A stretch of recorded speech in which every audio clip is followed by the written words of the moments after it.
Anyhow, Leslie Hyam, the kindly president, who came in early as I did, and I came in early, I must say, because I could get my work done and then feel guiltless about going up to the auction room to investigate how things were going, and I could also study pieces.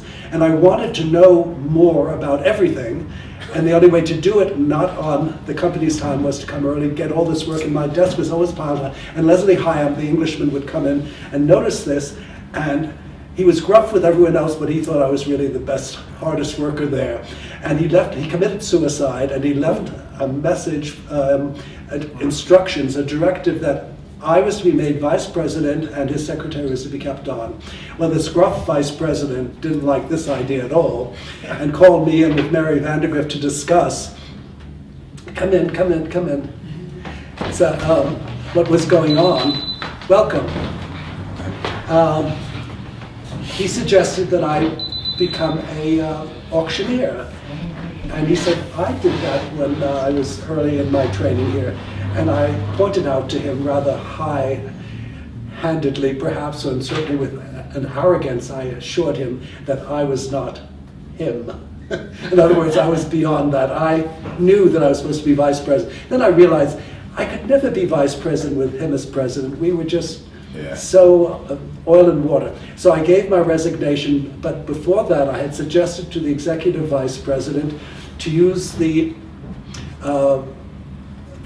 auditorium where the auction took place. It was a theater, to use it for concerts and or lectures. And this way you could charge $10 to a local person who was terrified to come in there unless they were validated. And I said the best way to bring more people in, I mean there are many people that feel confident about coming in, but this can be off-putting to the average person. They don't know where to go, they don't know where the ladies' room is, they don't know where anything is. But if they come for a concert with their $10, they are now a member of the place and they'll come to your auctions. So she did that, and there was a concert there before I left and also the auction, and they carried on. And I was going to use this principle later on. But anyhow, this turned out to be a good thing for me because I first went up to the Museum of the City of New York and became the museum administrator's assistant. And I found it dull beyond words after the lively auction room. I would go to sleep on my desk. I didn't know, there wasn't enough stuff, but I did manage to look at their collections, which was valuable, and I later on put that to good use too. I helped them expand their collections. I found out from a friend of mine that I had met on one of my first crossings as a student that he worked for Brentano's, which had an original art gallery, and it was set up by Janine Walkenberg, who was a survivor of Hitler's camps. She knew art in and out, and she was such a great man. She knew me from Parke-Bernet, and she was so thrilled if I would come to work there. But unfortunately, they couldn't afford me. Bookstores don't pay too well. So she worked out with the president of Brentano's that I would have a double job. In other words, make twice as much. I would be there to help in the gallery, but I would also do inventory and arrange exhibitions for the other galleries that were going to open in the Eastern Seaboard. So I wore two hats there. The important thing about the Gallery Moderne for me was when the old Met was closing, my great-great-aunt had opened it as the first Prima Donna in Faust. She sang Margarita in 1883. She died before I was born, but I was thinking, that house is so beautiful, so I remember so many performances. I went there since I was 12, and it's a pity that it's torn down, but I'd like in an art gallery to pay a tribute to it, a salute to the old Met. So I got permission to do it, but what was I going to put on the walls? So I thought, there must be some sort of designs for the costumes and the scenery. So I called the Scenic Union, and they were very helpful in telling me about various people who had designed for the Met. And I called them, and usually the artist said, you want to hang my designs on an art gallery wall and sell them? It had not been done. They said, who's going to buy them? And I said, well, I think for this tribute to the old men, it would be lovely to have them there, and let's see. Well, it turns out that I started a theater design market. First of all, these designs for a modern apartment were the right size, the right price, and they had with them, by individual choice, a memory of things that were individual to the purchaser. In other words, if the husband and wife had seen Don Giovanni, and this was the night that he proposed to her, the costume or the scenery from that would have special meaning to them. It would fit in the right place in their house, and they weren't out of pocket for a huge sum of money. It was original art. It was the last of the originals.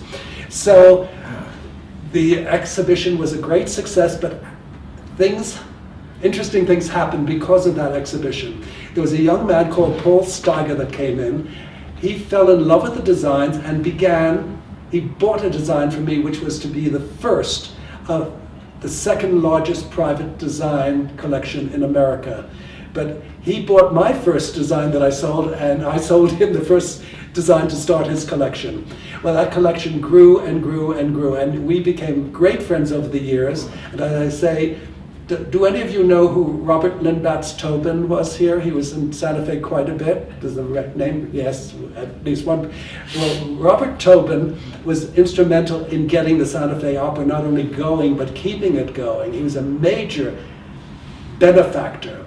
He also happily collected designs for the opera, ballet, and theater.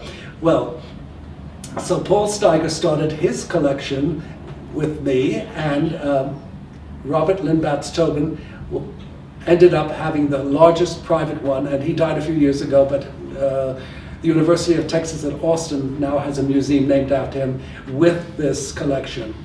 And I want to point out, when I said the joys, but there's also problems about collecting.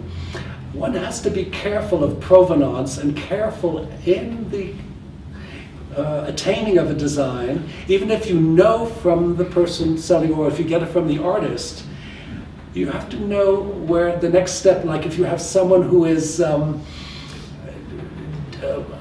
being your curator, that they have the correct information. Because I went to see Bob Tobin's collection in San Antonio. I was there on a special commission, and I found that things I had sold him were entered in other words, it wasn't correct what they were saying it was. So there had been things through the cracks there. The information got lost. It wasn't carefully annotated. So part of the responsibility of a collector is to have the provenance very clearly delineated, so that when you do die, that person, the curator, dealing with this artwork will know really what this is, not what they think it might be. Anyhow, when I had this exhibition up, I got an invitation from John Carlo Menotti, the maestro, the famous composer and, maestro in general. He was the brainchild of Festival of the Two Worlds in Spoleto, Italy. He asked me to come to see him, and I was terribly impressed that the great maestro wanted to see me, and he said, would I consider bringing another exhibition similar to the Tribute to the Old Met to Spoleto for the summer, because he felt the gallery scene there was getting lower in integrity, that it was getting sloppier and cheaper, but he thought designs would be a wonderful addition to the working of the gallery, of the festival.